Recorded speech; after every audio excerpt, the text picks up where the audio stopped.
Hello दोस्तों, नमस्ते, प्रणाम। मैं मंजू सिंह 05 चैनल से बोल रही हूँ और ये गाना गाने जा रही, उसको आप सुनिएगा और कमेंट बताइएगा कैसा लगा मेरा गाना। चलो देवघर नगरिया घुमाई बिधनिया, चलो देवघर नगरिया घुमाई बिधनिया, घुमाई बिधनिया हो घुमाई बिधनिया, घुमाई बिधनिया हो घुमाई बिधनिया, चलो देवघर नगरिया घुमाई बिधनिया, चलो देवघर नगरिया घुमाई बिधनिया। जमन जमन कहबू तवन हम की नबी, जमन जमन कहबू तवन हम की नबी, जमन जमन कहबू तवन हम की नबी। अरे गरम समोसा खिलाई बिधनिया, यारे गरम समोसा खिलाई बिधनिया, चल देवघर नगरिया घुमाई बिधनिया, चल देवघर नगरिया घुमाई बिधनिया, चल देवघर नगरिया घुमाई बिधनिया। जवन जवन कहबू तवन हम की नबी, जवन जवन कहबू तवन हम की नबी।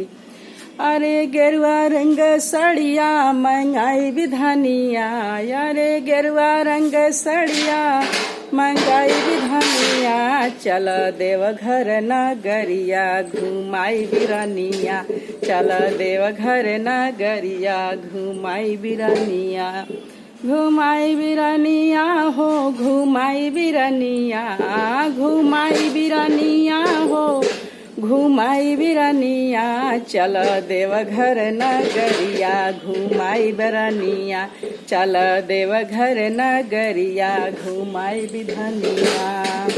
जवन जवन कहबू तवन हम की नबी, जवन जवन कहबू तवन हम की नबी।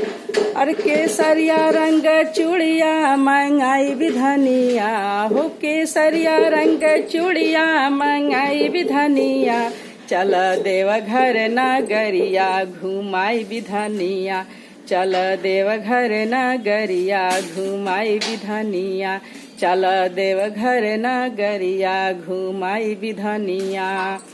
जवन जवन कहबू तवन हम की नबी, जवन जवन कहबू तवन हम की नबी, तवन तवन की नबिया तवन तवन की नबी, जवन जवन कहबू तवन हम की नबी। रे गेरुआ रंग चोलिया मंगाई बिगोरिया, अरे गेरुआ रंग चोलिया मंगाई बिरानी, चल देवघर नगरिया घुमाई बिधनिया, चल देवघर नगरिया घुमाई बिधनिया, चल देवघर नगरिया घुमाई बिधनिया।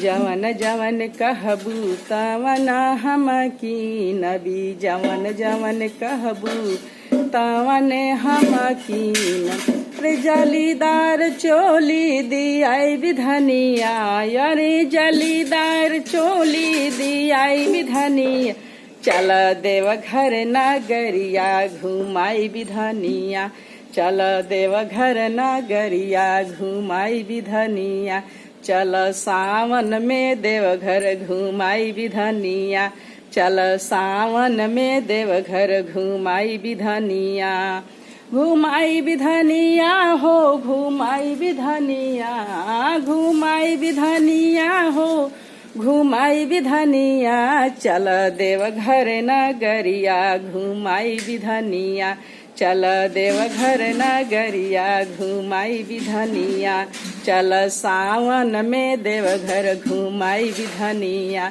चल सावन में झुलुआ झुलाई बिधनिया, झुलाई बिधनिया हो झुलाई बिधनिया, झुलाई बिधनिया हो झुलाई बिधनिया, चल देवघर में झुलुआ झुलाई बिधनिया, चल सावन में झुलुआ झुलाई बिधनिया, चल देवघर नगरिया घुमाई बिधनिया, चल देवघर नगरिया घुमाई विधनिया।